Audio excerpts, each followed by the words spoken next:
Nahirapan sa pagsakay kaninang umaga ang ilang commuter matapos limitahan ang biyahe ng LRT Line 1 at MRT. Ang MRT sunod-sunod ang aberya kaya naman pinagpapaliwanag ng Department of Transportation ang maintenance contractor nito.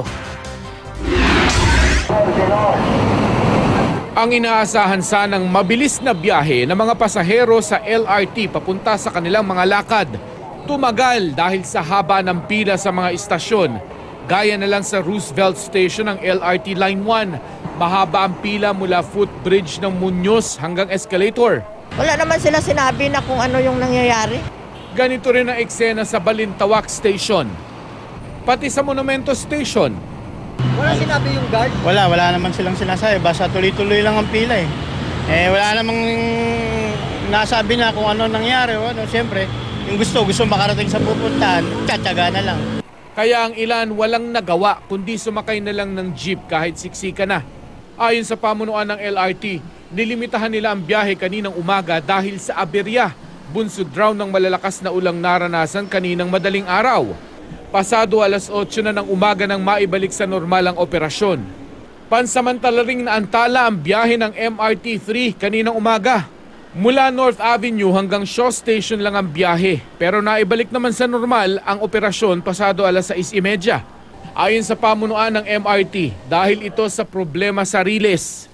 Nitong Martes lang, nadiskaril daw ang isang tren ng MRT. Natanggalan daw ng tornilyo ang isang tren habang tumatakbo sa may turn back area ng MRT. Dahilan para mawala sa riles ang gulong ng bogie frame. Yung wagon may 4 na bogie frame. Yung insidenteng nangyaring ito ay ang involved lang ay isang bogie frame sa isang bagon. Pero seryoso ang insidenteng ito. Paglilinaw ng Department of Transportation, malayo sa istasyon ang naganap ang insidente. Wala rin daw pasahero at mabagal ang takbo. Gayunman, pinagpapaliwanag nila ang contractor ng MRT-3 na Busan Universal Rail Incorporated.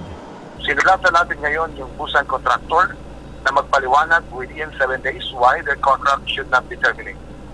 Dahil sa insidente na nawagan sa DOTR si Congressman Jericho Nograles na pagtuunan ng pansin ang problema sa MRT. Ine-emphasize ko po, hindi po ito maliit na bagay. Unang-una, this is the first time in the history of the service ng MRT na na-derail yung MRT. Ito po, derailment. Natanggal po yung gulong ng tren from the train itself and natanggal yung train from the tracks. Sabi ng Busan Universal Rail Incorporated o BURI, ang mga aberya sa MRT ay resulta ng tumatanda ng kondisyon ng mga tren na nagsimula raw maranasan noong pangtaong 2000. Isinisi ito ng BURI sa kondisyon ng track system ng MRT.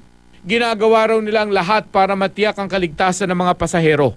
Pero dapat daw malaman ng publiko na kailangan na talagang palitan ng mga riles ng tren na hindi raw nila trabaho kundi ng gobyerno. Hindi rin daw tama na sila ang sisihin sa bawat aberyang nararanasan sa mga tren ng MRT na kadalasan daw ay dulot na ng kondisyon nito. Asahan na raw talaga ang mga breakdown at temporary shutdown sa tren dahil sa kalumaan nito kahit regular ang maintenance at calibration.